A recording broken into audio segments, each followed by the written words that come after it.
Hello everyone, welcome back to Checkmate with Blake, and in this video I'm going to be teaching you guys how to find a winning chess plan in any game to win more games and improve your elo. The problem is with a lot of content creators now on YouTube is many people teach you guys these generalized plans like attack the king or attack the weak side of the board, and these are great in theory, but the problem is, as you guys know from your own chess games, a lot of times your opponents will play certain moves and all of a sudden your plan won't work and you think, okay, what is my plan now? So my practice and what I try to do when I play chess is I try to create plans that are based on weaknesses. And in my opinion, a good chess plan is based on identifying weaknesses, and a good chess plan should be adaptable because weaknesses change. So I'm going to teach you guys my steps, my theory that I do to try and create a chess plan and how I can do that. And again, that comes from identifying weaknesses and learning how to exploit the weaknesses. So my three-step plan that I do to create a good chess plan is first identify the weaknesses in the position, then create a plan to try and attack those weaknesses to capitalize on it. And step three is your plan should be adaptable because, again,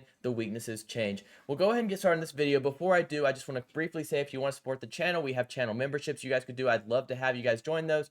Or if you want one-on-one chess coaching, I'll attach a link in the description and the comments below. So I have 3 games that I picked that I've recently played in my Journey to 2000 speedrun.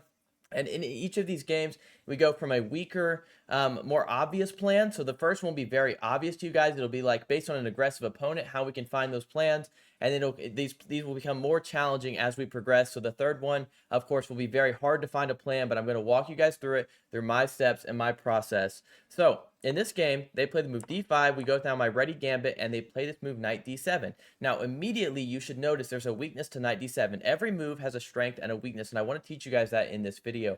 So the issue with knight d7 is, of course, it does not do anything. It does not address that I'm attacking this pawn in the center. So because they're not addressing this, they're not doing anything to try and prevent me from taking this pawn, I go ahead and take it, and they play this move knight b6. Now, knight b6 is reasonable because they are now attacking this pawn, but the problem is because they're not controlling the center, my plan becomes very easy in this one. As I said, this first one is very simple, but my plan is going to involve just taking the center and controlling the center of the board because they're not contesting me. So I play this move knight c3, just trying to first cover my pawn, and after they play bishop d7, another bad move, and immediately my brain says, we can take the center further. So we do. We play e4. We capitalize on these weaknesses, and the weakness in this first example is the fact that they're not contesting the center, which is an opening principle they should be following. So now when they play knight f6, I play this move a4. Now I could have immediately probably played some different moves, but a4, the point behind a4 is what do we notice by their position? Again, they're not contesting the center, and we notice that this knight is actually misplaced here on b6 because, of course, the knight cannot actually move anywhere. A bishop covers c4, the pawn is covered. So if we were to attack this knight by playing a move like a5, if they allow me to play a5, well, of course, their knight cannot go anywhere. If they were to go here, of course, it gets captured because the rook also covers it. So they would have to actually go back to knight c8. So I'm trying to attack the weak square, attack the weak knight.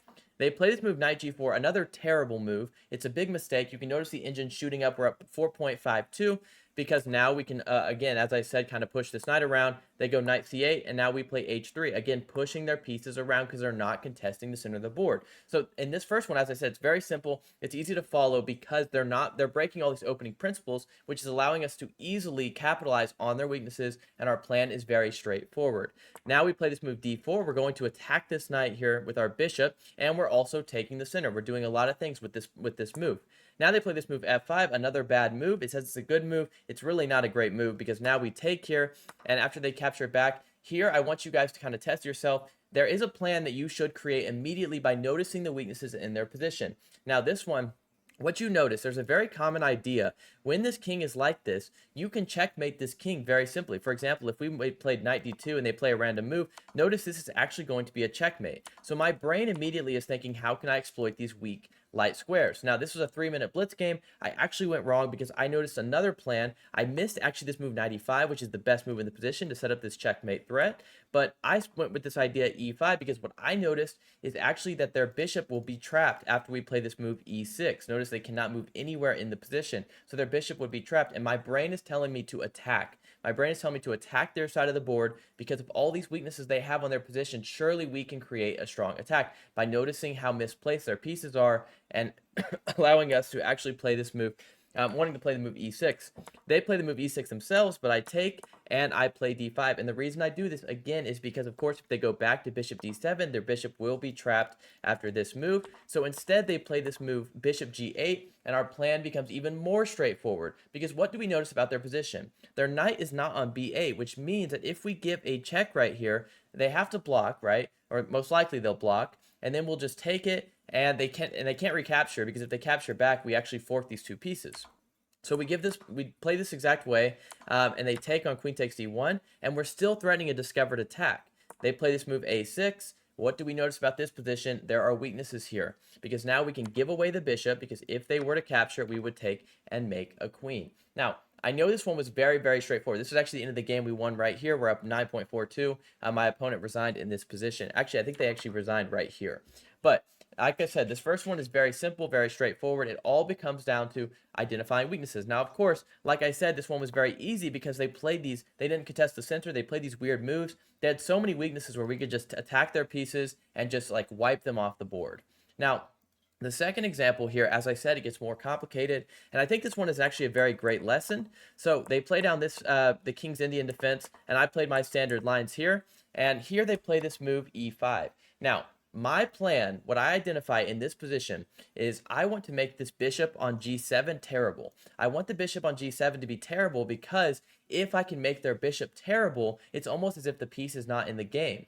And they've set their whole entire structure around this bishop. They want to open the position. But if I can keep it closed, maybe I can attack on the queen side. I'm already starting to formulate some kind of attack and some kind of plan, I should say, actually. Because if I can attack on the queen side, what are they really doing over here? If I can make this bishop terrible, I'm starting to create that generalized plan that I'm talking about, but I'm going to do it by identifying the weaknesses. And the weaknesses in their position is that this bishop will be terrible after the move d5. Now, they're going to try and break open. They play this move knight e7. But notice, what is the issue with knight e7? This goes down to my plan. Our plan is adapting as we play these games. What is the issue with knight e7? The issue with knight e7 is I just told you guys I want to attack on the queen side. And knight e7 was actually covering this move b4. But by moving knight e7, now I can play b4 and start my attack on the queen side. I first played this move bishop g5, which is a book move, and after knight d7, now I can play the move b4. Everything is fine. We're attacking on the queen side. Their pieces are very passive in this position, and we are actually starting to create our attack. They play h6, and I go back bishop e3. Again, you can see on the board, I'm trying to push my agenda. I'm trying to create this attack on the queen side because of their weaknesses that they have on the queen side and the fact that they are undeveloped. Now I play c5. It's actually an inaccuracy. They play rook f7, and I play this move rook c1. Again, another inaccuracy because of this move knight b5 that I did play. Now, knight b5 is a great move because you notice we're starting to attack their queen side. They really cannot do much. They're struggling to actually have an active position, and we're trying to exploit the weaknesses, slowly exploit the weaknesses. And so now they play this move a6. We take here. Again, this is a great example of noticing the weaknesses in the position, because if they had simply captured my knight, we take here, which I think is actually what happened in the game. Let me look. Yeah, this actually happened in the game. So we take here, and what we notice is actually we're going to win this pawn, and after we take here, attacking the queen, we're already threatening this pawn, but rather than simply capturing the pawn, we play rook takes c7, pinning this knight, and just putting our pieces on active squares. You'll start to see my plan is going to adapt into this position. Now they play f4, we play bishop c5, tempoing the queen. They go back, and d6 is a great move. As you can tell, we are solidifying our position. They take, we trade down here, and now my plan has changed, and my plan has actually become more simple, because now I notice this king is very weak. It's already, potentially under attack with a move like queen d5. Also, this pawn is under attack, and we have some passed pawns here. We have a passed d pawn. They take here. I capture here with this idea of forking the two pieces. But again, my plan is very simple. Their pieces are not placed well. I have tactics like bishop c4, like I just said, to kind of skewer these, or to win this rook here in the corner. So now when they go king f8, trying to avoid this attack, I play it anyways, bishop c4, and here ends the game with the move queen d5.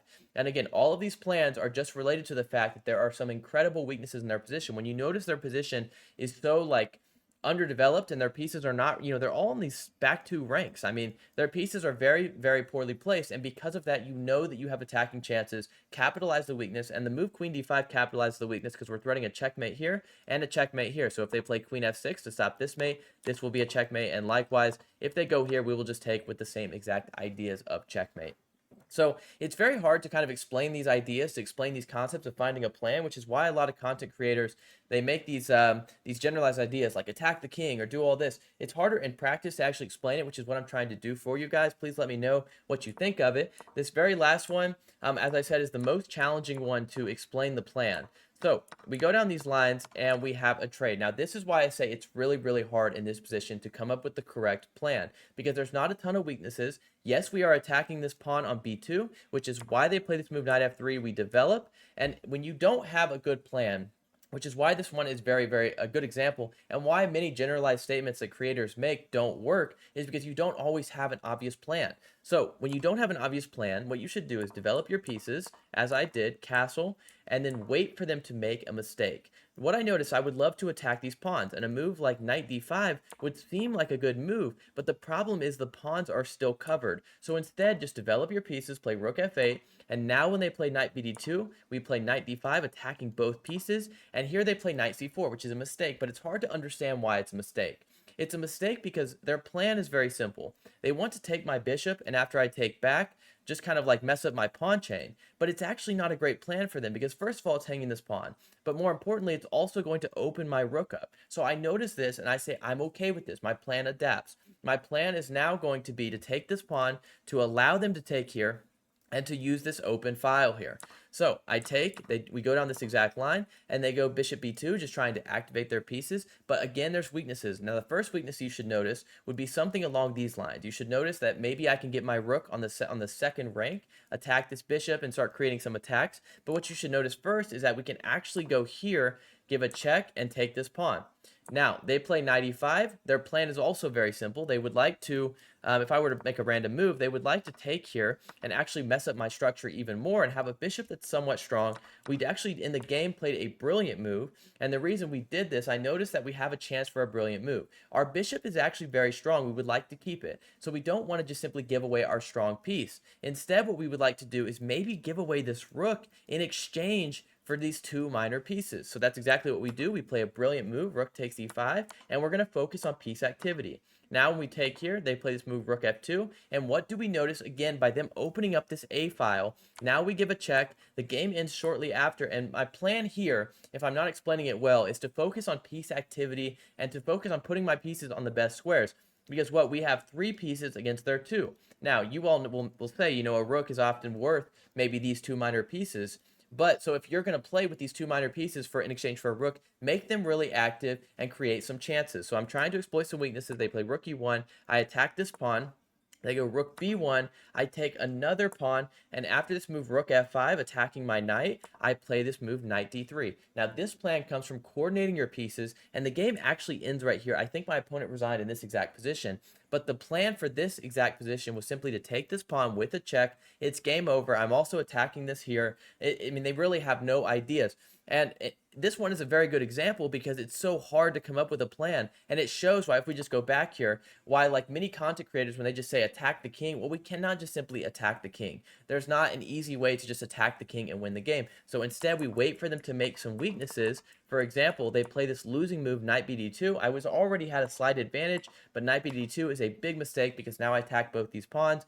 And again, we capitalize on these small weaknesses like having the open file, like having active pieces, and we just use that to, again, to kind of dominate the board and to capitalize on their weaknesses and to win the game. So I know this is kind of a difficult concept to teach. If you guys didn't understand some of this, please let me know. I just want to make content that you guys want to see, and I want to make it understandable. But oftentimes these positional concepts and these ideas like this are harder to explain than they are to actually like kind of learn and improve. So if you didn't understand any part of this video, I would encourage you to watch it again, understand why I played the moves I did. If you guys are interested in chess coaching, please let me know in the comments. I'd love to have you guys. I'd love to have some more students join that. And let me know what content you want to see in the next video. Thank you guys so much for watching.